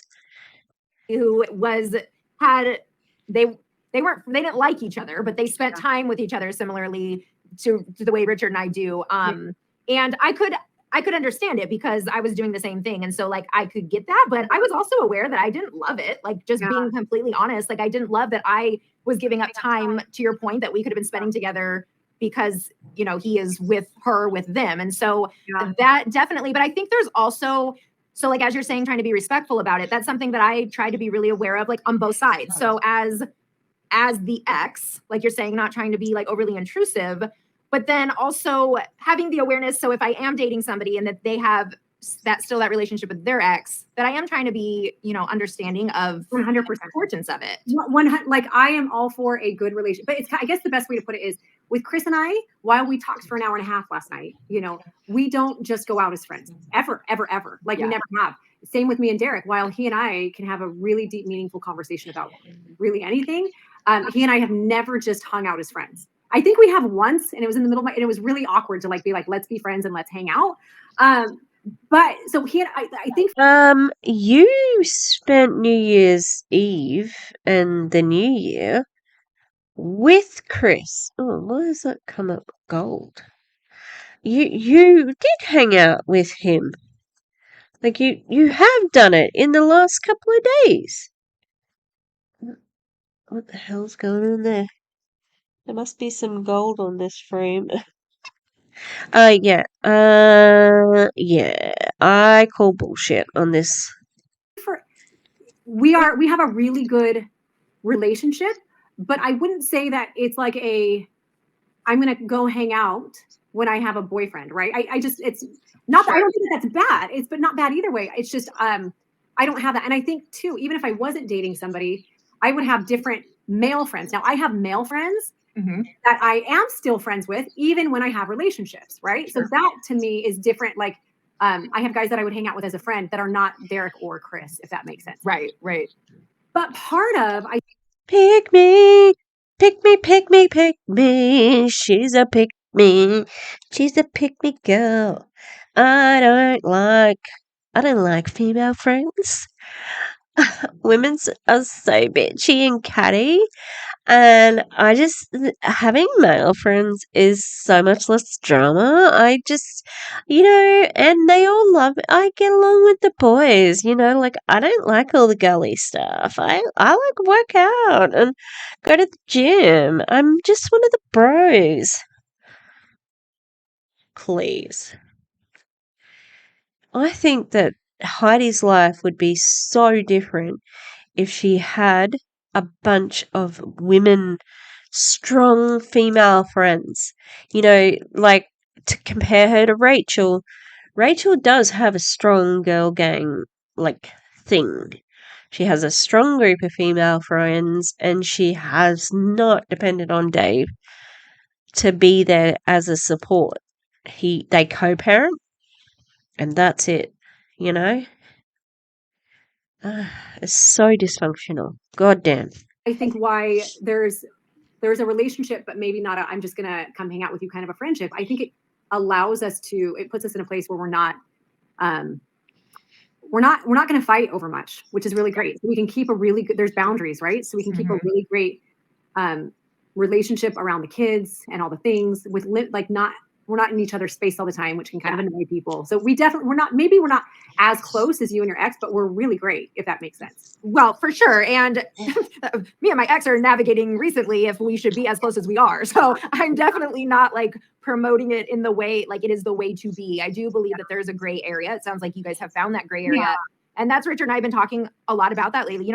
I want him to be happy. I want him to be in a relationship. And I can't pass judgment on these women who are not comfortable with him having the relationship that he does with me. And you mentioned, working with some of your exes, and he and I work together on a lot of stuff. And so there does become a lot of overlap. So I can respect that. And I can see that. We've had a lot of conversations recently around, what does this look like? Do we need to pull back so that you can move on? Because I feel so selfish of like, yes, he is my best friend. Yes, he is my safe person. But if he is all those things to me, I need to love him enough to let him be happy and let him find what he needs. Yeah, you just hit on something. And there's a like what you're talking about. Everyone has, like, we're all entitled to make a list of what the ideal relationship would look like for us, right? So what my ideal relationship would look like with a man that I'm involved with on like a romantic level is different than, say, what yours, whatever. For me, the best friendship connection is the most important thing for me. Like that's like the number one thing. And if I feel like I can trust someone as a best friend and I want to confide all the things to them and I want to laugh with them and I want to do that, that's a person I want to be with forever, because the romantic flame dies down. Like after as many marriages as I've been in, I'll tell you, and I've dated a lot too, it goes away. It always goes away. But the thing that I crave and I love the most is the person that I can be wholly myself, like every bit of who I am, like lay it all out there. The ugly, I can wear my laser cap at night. I can say all the things that I am. And to have them see me and love me for all of it and laugh and think it's cute and funny. And that is Dave. Which is why it's hard for us not to be in a relationship, because he loves every single part of who I am, but distance makes it difficult. Where I think you'll find that a man who loves you like that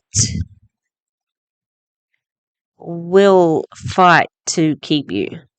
If he loved you like that, you would be together, and anyone will tell you that. Yeah. That's delusional. That's absolutely delusional. And this woman, she might not know Heidi except for what she shows on socials, and like having followed Heidi for so long, it's like I've been there in a relationship with a man that I thought I was going to marry. Oh, I was messed around for nearly another year, another year with him, like maybe 2 after we'd broken up. It was 1 year of being broken up and we were living in the same town, and then another year where he was living in a different town and we still sort of had a relationship. And it was terrible. And if he wanted to be with me, he would have been with me, but he didn't. He just wanted the convenience, oh, you're here now, so that's great, but go away now, And yeah, you're lying to yourself. I'm sorry, but you're lying to yourself. My exes weren't like that. And if that is you and your ex, in my mind, I'm like, man. No, don't say it, Heidi. Don't say it. You are not allowed to join that club. If we, oh my God, had $1 for every time we heard that. We have this really close friend group who we've been friends with like for years, and we always laugh. So there's 4 of us in it, and Rich and I still hang out with them like in that way. Yeah. And they always laugh about that when we told them we were getting divorced. Yeah. They were like, you guys literally get along the best out of all of us. You guys like each other the best out of all of us. Like, what is going on? And people just, they just don't, unless you live it, you just don't get it. And so I'm going to tell Richard not to listen to this episode because he's going to be like, I've never divorced a person that like, we were like, okay, there's something that doesn't work here. Right. So, except for Dave, but we're not divorced. Right. But like we are constantly on and off, but it's beyond the friendship thing. But there's a part of me that's like, man, this is what. Oh, you want to be married though. I keep going on and off with the guy because that friendship is so valuable to me. How does the distance, how do you see that show up? So I guess, especially when you're talking earlier that connection is so important to you, is that where it comes in, or how does the distance impact you guys? So I if Dave and I don't end up getting back together, I never say never. I don't know what would, number one, we both need time on our own right now. Sure. 2 weeks? Is that it? 2 weeks. We need time apart. We've been together. We've been apart for the last 2 weeks, 3 weeks, and now we're back together. A month, whole month. Well done. But the distance, if say Dave wasn't here, right? Like, I don't know, say he moved to a foreign country and whatever, and he wasn't an option in the future, I would not be opposed to long distance with somebody else in the future. I actually really like it. Okay. Now there's a different situation with he and I, so I'll explain that. But I'm somebody who never liked to be alone before. Like there's a Pink song, and in it, one of the lyrics is, "The quiet scares me because it screams the truth." And that was me for so many years. And something about these last few years. You still hate being alone. You couldn't be alone on New Year's Eve. 2.5 years is how long Dave and I have been dating, or we're dating. The quiet has been beautiful. But I also think I'm growing, and I realized all the things about the void is for me to fill. And what are the things I wish I had in a partner? All right, make a list of them, and Heidi, you better freaking fill these things yourself, right? And so that aha moment and actually being comfortable with myself, being comfortable with my thoughts, and actually loving who I am for the first time, that has made distance actually a thing that I like with a man. I like lies. Liza Minnelli, lies. Sister, it would be different if you didn't prove that you cannot stand to be alone in all of your socials. Like you complain when you don't have a man. Where's the orange pen gone? Where did I put the orange pen? There it is. She, as soon as she's alone, she complains. She's like, "Oh, it's so hard. Everything's the hard." She's known for it. Being able to coordinate schedules to where we can be with your kids for a little bit. Like I have my kids for a week, but we could overlap to where we had just enough time with each of our kids. I had half the time with my kids, but then we'd have time alone, and then we'd have time alone with just like no kids and us. And it was so like, I love that. I love that could happen, because I feel like those are all relationships that you have to nurture. You have to nurture your relationship with yourself first. And we know that you love that, but you don't like being alone, all alone by yourself. No way. Hard with someone living in state. My relationship with my kids is the next most important. So I need time without him and my kids. She just put Dave above him. My next most important relationship is them. Then it's important for he and I to have time without kids to nurture that. And then it's important for him to be with my kids just enough and me with his just enough. So that I actually really liked.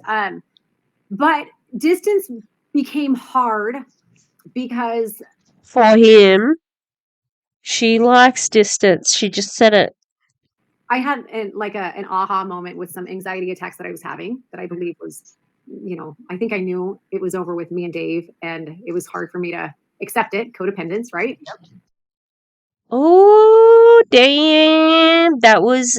People were talking about that. People were saying, I bet you she had a panic attack because he broke up with her. She just confirmed it, sort of. And it threw me into anxiety, and I had these things that were like, what is the most important thing to me in my, like, what do I want my life to look like in 10 years? All right, what do I want it to look like in 20 and 30 and 40 and 50? All right, Heidi, stop focusing so much on building your business and doing these things, and let's build the life that you want. Stop focusing on traveling back and forth to Texas. Do you see a future with Dave? And that was my biggest, and Dave and I have had very open conversation about it over the past few months. His youngest is 5.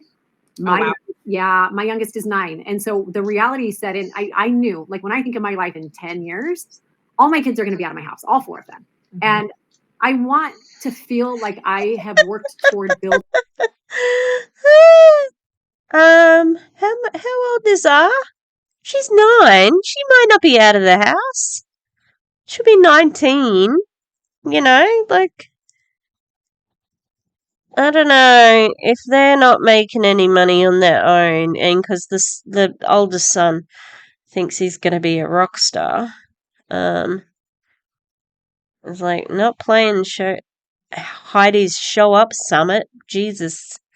Yeah, that's interesting. There's not going to be anyone living at home, and in 10 years, Dave's youngest will be 15. That's quite old. That's quite an age where you could sort of, go out to dinner and leave her at home or whatever. Building a life with somebody, right? And it's really difficult to build a life with Dave and he with me when we are both independently so rooted, and our kids are both the most important thing to both of us, right? Mm-hmm. He's very rooted in Dripping Springs and has to be. And I love that he is. And I'm very rooted in Arizona. And it does, even in weeks where we don't have our kids, I'm still home a lot because my kids have a lot of sports. He's still there. And so it is harder. They only moved to Dripping Springs, Texas, like at the beginning of the pandemic, wasn't it? They used to live in California. Like, he's not connected to there. He is at the moment because that's where he thinks he needs to be, but, like, it's not the home, To build a life with somebody who also has 4 kids and is rooted across the country.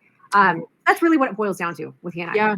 Yeah, no, and that makes a lot of sense because you have to, I agree that you do need to know the things you want to need in a relationship, and you have to be able to meet a lot of those things for yourself. But a big thing that I work on with my clients is for them to identify also those things in a partner. So their wants, their needs, and their boundaries, and that they write it out. They're very clear on what that looks like. And so as you're describing, if that want or need is to grow roots with somebody or is to be able to plan your future long-term, and you see all the barriers in the way to do that, I mean, that's a lot of self-respect that you are willing to take what is so good and decide to sacrifice that because long-term, that's not what's best for you. It's a really hard decision, but it's a really powerful one.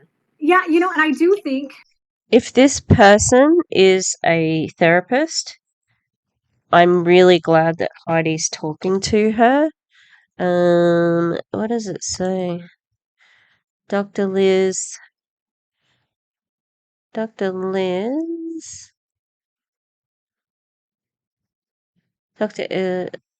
Dr. Elizabeth Frederick, Relatable and Evolve Counseling Behavioral Health Services. Oh, so she might be a Evolve Counseling. This could be good for her. So, like, she needs a therapist. Though it also, like, I'm aware enough to know that Dave and I met very soon after he and Rachel split. Like, I mean, there was a podcast. He invited me to do a podcast with him on his, then Rachel had kind of said that you can have that podcast, whatever, the one that they had together. I had never listened to it. So I was passing through Texas. So I ended up meeting, it was a few months after he and Rachel had split is when we met. Okay. And we didn't start dating right away. But a friendship grew and turned into a relationship. And I think there are also some underlying elements for the both of us. Like a year outside of a marriage for me, when I was a year outside of the marriage with Chris, it still is not a lot of time, especially considering I was married for 5 years before. A year after that marriage, I met Chris. A year and a half later, he and I were married and having a baby. Like there's not been a lot of time for me to grow. And there's definitely was not, Dave was in that marriage for, I don't even know how many years, maybe 20. I could be wrong, 16. I don't even know. I don't even know. I don't even know how many years. You do so. You do so. Lies. But I think they were together for 20 years. There was no time to process any of it, right? And yeah, and you still decided to get into a relationship with him, even though he was on the rebound. There are, like, when I make a list of what I want in a partner, I don't know that I'll find the right partner the next person I meet or the one after the one. I think it takes time, right? Because every relationship we have, we get to see what works and what doesn't. And we get to say, oh, okay, I got this that time from this guy. And then I got that. And these are things like, this is something I don't want. This is what I do. You got this and that. I got a house. I got this. I got that. Like, that sounds like it's, superficial. I don't think that's what she means, but it sounded like that. So you get to create what you want. Yeah. But I also don't know that I believe there's the one, right? Like, I think it's really awesome that I have gotten to have the experiences that I have with the people that I have. I think that's a part of, I think what it's really doing is making you the one is what it is, because you're getting to see. But yeah, it is. Oh, go ahead. I think that view of there is the one, I think is so detrimental for so many people, because I think that it keeps people either stuck in toxic relationships because they're so convinced, but this is my person, because, all these check mark reasons of why. And so they'll stay in spite of it not being healthy. Yeah. Or on the flip side, it prevents the more avoidant people from getting in relationships because they're so picky. So it's like, nope, that can't be it. That can't be it. And so it's all fun. They just need to do it. Yeah, I really think it holds people back. Yeah. Do you enjoy dating? The idea of dating right now feels awful. Like now, before, I would say outside of both of my other marriages, I was like, oh, I'm ready right away, right? Because there was a part of me, I think, that craved attention of men more than I do now. I just don't care anymore. More. She's telling on herself this whole time. Like, I don't know what happened to me, but nothing. I don't need it anymore. I think, again, there were so many emotional voids that I was filling, and I didn't even know. I had no idea. So I was excited to date after both of my last marriages. Now, I am not. There's not a part of me that I'm like, man, like I have a lot more responsibility now. I have a business I'm building. My kids are at an age where I'm like, they're so close to leaving the house, 2 of them, and it makes me really sad. A relationship with Dave, which was great, it took a lot of energy, and I'm really looking forward to having the energy for myself and for my kids and my business right now. And I feel like I'm like, oh, okay, there's no one man that's going to save and fix everything like you thought, or no one perfect guy. The next thing is going to be another couple years of figuring it out. And then do I start over again? So it's like, I'm not in a rush this time. I think I'm not excited about it, and I'm not in a rush. But there will come a point when I am. I feel like I have stuff to do on my own right now, Right. It's such a sign of healing that you aren't the things that you were using to fill the void prior. Oh, Dr. Elizabeth, she's not healed. That's not what you're looking for. That's not what you're searching out right now. It sounds like you're finding a lot of contentment in you and in your goals and your passions. And I mean, it's a. How about you? Are you dating? Have you been dating? Tell me. This is where our producer Melissa gets happy. I am supposed to be dating.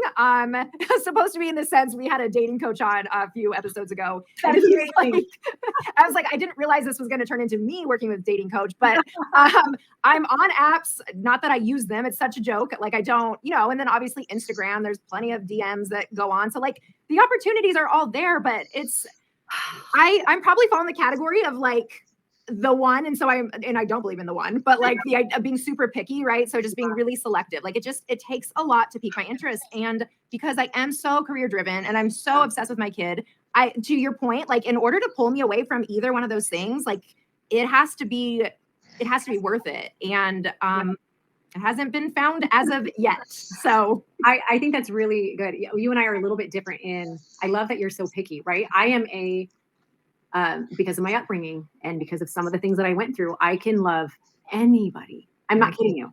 I can actually find the good in and love anybody, and I can really love them, right?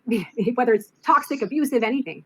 My work, I also don't like to hurt feelings. So I think my work next time is in having a conversation over an app and having the courage to not feel like I have to go to coffee with them if I don't like them, right? Yeah. Practicing boundaries. And then when we go to coffee, That's so don't you have to have some sort of safety instincts come through at some point in time? What the hell, girl? Oh my god, it's 2 a.m. with the right person, having the courage to like not go on a date with them, because I am somebody who likes to make people happy. I feel like I need to like show them respect, and then after a week or a month. Can I offer you some advice, Heidi? Block, delete. There you go. That's it. That's all you owe anyone on an app. Having the courage to break up with somebody, because I am a person that's always had a hard time saying no. Yeah. Because I didn't want to be a bad girl, a mean girl, right? Right. Yeah, you end up in a lot of situations that obviously not wanting to be in. And to your point, like really convincing yourself that you want to be there, and that you do, you're finding all the reasons to stay. And that's, that takes control of the mind in a lot of ways. So it sounds like we are definitely on the opposite ends of the spectrum. So maybe we should become dating buddies, and we can like really encourage healthier behaviors. You can be like, no. And you can be like, give him a try, Liz. I'll be like, look at his heart. He's a good person. I hope that you do have an ongoing relationship so that Heidi actually gets some therapy, because she needs it. She does. Like, he really loves you. Oh. Yes. All right. Well, we have some partnering to do for sure. So Heidi, tell us a little bit just about the work that you do. And then I know you have a really cool program coming out in January, and tell us a little bit about that. Oh yeah. So I actually, because I can love anybody, it's a real thing. I also have like we all have gifts. One of mine is being able to see in people what they can't see in themselves. I know what people are capable of. I think what they're capable. We all know what they're capable of, but it doesn't matter if they can't. If that's true, then why did you set 5 minutes of straight lunges for your free boot camp when there's some people is saying like, I can't even stand up? Like, how do you didn't offer any difference there? Modification. That's it. Jeez. See it in themselves. So I'm a trainer, but I always say I serve people what they think they want. And then when they come in, I give them what they really need. I think they want diet and exercise. So that's how I bring them in. But what we serve them is the tools to actually love who they are, and be comfortable with who they are, and figure out why they thought they wanted to. You can't do that. That is therapy. What you're describing is therapy, and you do not have the qualifications to do that. Absolutely not.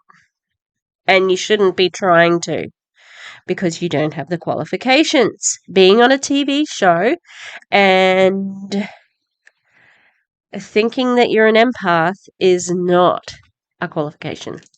Lose the weight in the first place, or all the things, and then we heal from the inside. Oh, and then do you slap them also when they start getting like down on themselves? Because you slapped that person on the show. Out. And yeah, we do the physical work, but that's a byproduct. The weight loss we do the work is a byproduct of them actually learning the real tools to transformation and self-love. So I have challenges that I run. I have an app, again, because some people think that they want workouts. I'll give you the workouts because that's where I'm trained. But I have this really cool 5-day, it's called the 5-day Better Body Boot Camp. We give workouts every day. So,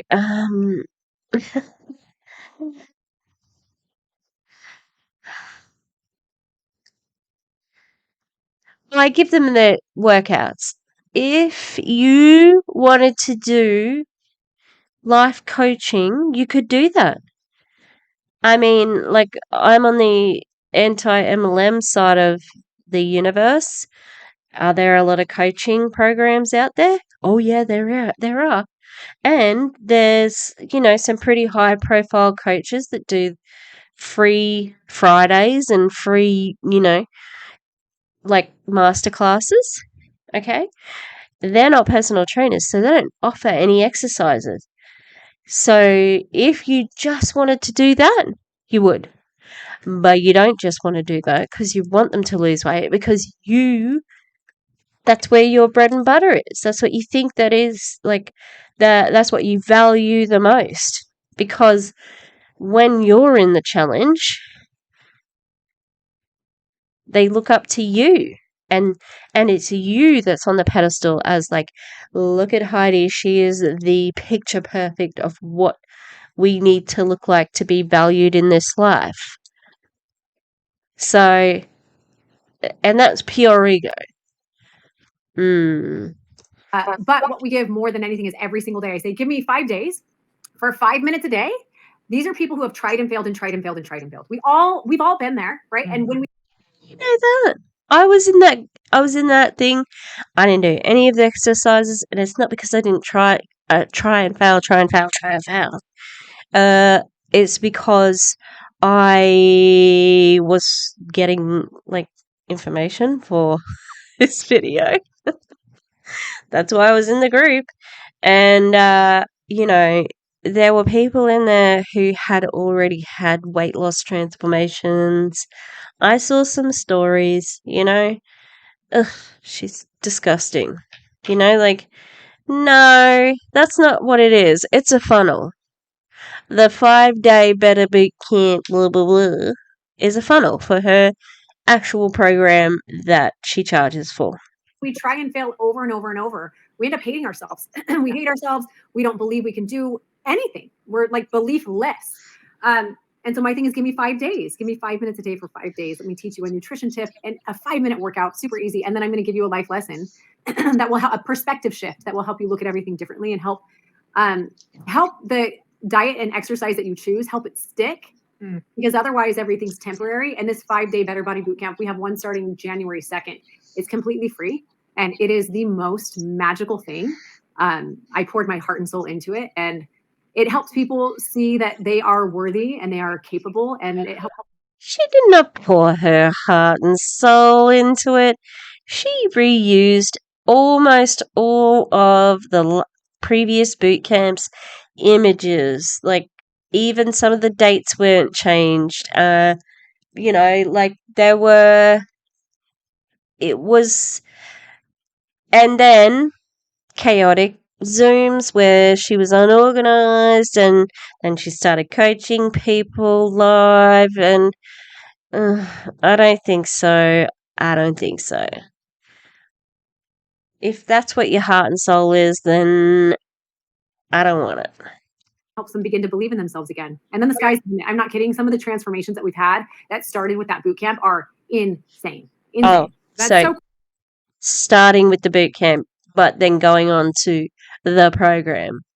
Because how much could 25 minutes of exercise in a week do? Because I'm sure there's people like, no, she does inspire them, which is great. But then when they want to do further things without paying her, she doesn't like that. Like in the last Better Body Boot Camp, there was a group of people who wanted to keep her group up and keep supporting each other through their weight loss journey, right? And she didn't want that. They made their own group, and she got upset about it because she wanted them to sort of stay on her page because she didn't want them. She had locked it down so that people couldn't use it anymore, because the whole idea is to get them to do her 60-day challenge. And if they are supporting each other for free, then she doesn't get their money. So she was sort of shutting down the support. and getting the group to support each other, which is shit. And I'm pretty sure Kia's World discussed this at some point in time as well, because that's where my information came from. Cool. I mean, it's really the snowball effect, right? Like you get the buy-in on those the base level of like, I can do hard things and then I can do harder things. And then it really grows from there. It's a really great approach. Where can people find the program? Where can they find more about you in general? Social media, website? Yeah, I think the best place to go for everything, my Instagram, Real Heidi Powell, is where I post all of those things. But if you go to HeidiPowell.net / oh boy, I'm going to have you go to HeidiPowell.net. Very professional, very professional lady here. She works so hard. Remember, like she said, oh, it's such hard work. I do so much for my team. I don't know the address for my website. /get fit. Okay. That will be that. Enter your email, and as soon as the boot camp, you can register for it. You can't register right now, but as soon as you can, I'll shoot you an email, or just check me out on my Instagram. It'll be there. Cool. And yeah, we'll make sure to include the links and everything so people can definitely check you out. Thank you. Heidi, thank you so much for hanging out with me. Like, it is such an honor to be able to talk through somebody, again, like just who gets it and who can honor the importance of that relationship with your child's other parent. Like it's been such a good conversation. And I feel so connected and validated through this conversation. So I appreciate that. Oh my gosh. Thank you so much, Liz. It was awesome. That's I loved nice. hearing your story too. Thank you. Absolutely. And we'll definitely plan something for our dating partnership moving forward. Yes. Let's do it. All right. Oh, Thanks. no, not Okay, now. bye. Had so much fun chatting with Heidi, having a super relatable conversation. Thank you all for hanging out with me today on Relatable Relationships Unfiltered. Make sure to subscribe to our YouTube channel and find me on Instagram at Dr. Elizabeth Fedrick.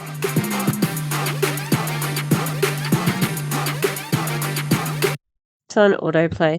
That was nice what she said at the end. She's nice. Have we got any comments? No comments. Oh, I just hope Heidi, like, goes through with getting some therapy. Yeah, that was terrible. And, well, now she can't go dating with Dr. Elizabeth because she's already back with Dave.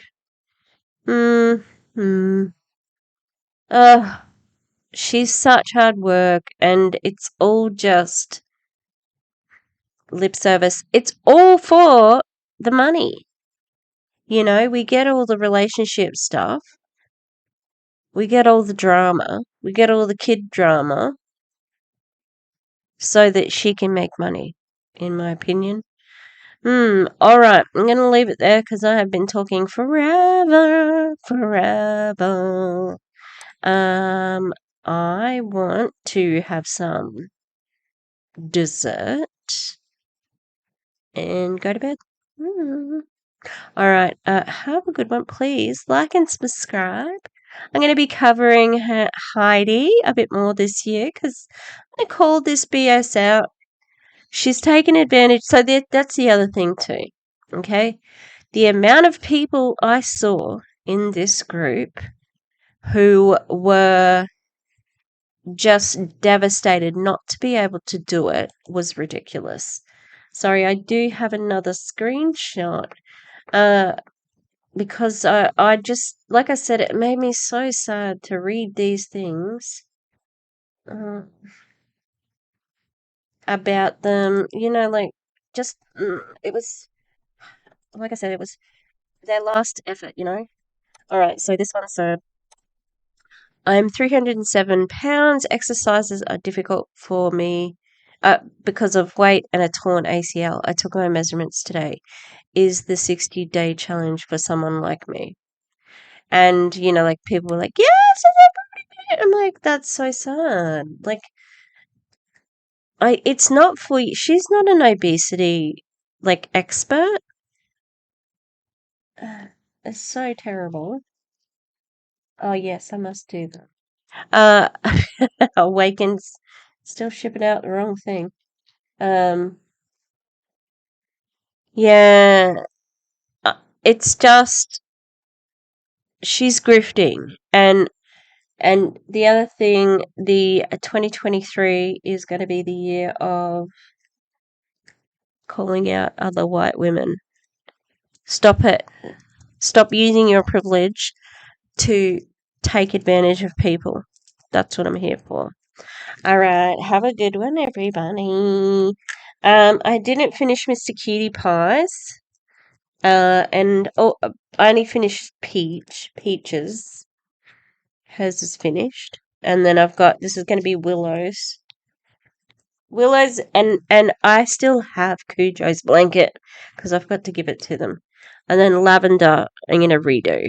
So, there you go. Oh, do we want like an actual puppy? Mimi.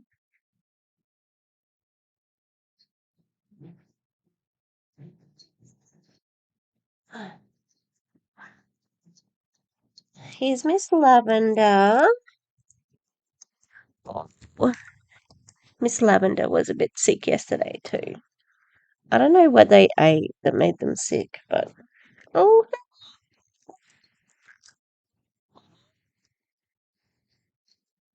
everybody's very tired. Very tired. Baby. Hmm, hmm. Look at it. Hmm. Only get a few more days with the babies, so we take advantage of it while we can. Mwah. Mwah. Mwah. All right, that's it. That's it. I'm out of here. I'm out of here.